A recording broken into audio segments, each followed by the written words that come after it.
ugonjwa. Masaibu ya kanisa la Methodist nchini yamezidi kuongezeka baada ya viongozi wa kanisa hili kaunti ya Mombasa kujitenga na kanisa hili wakidai kuna malumbano na migogoro katika uongozi.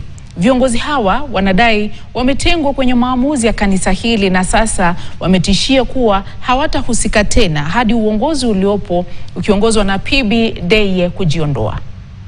All like-minded Mombasa Synod Circuit converged at an explicitly laid out equivocal plan and a way forward into the future, which apparently is now.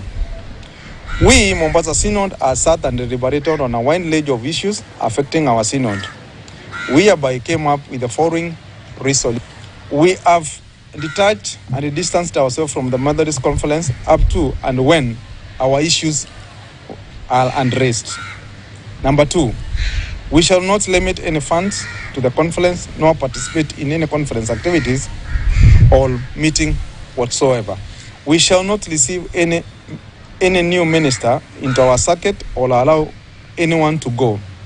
On an unlikely event of a vacancy, we shall employ our own and not from the conference office. Huku serikali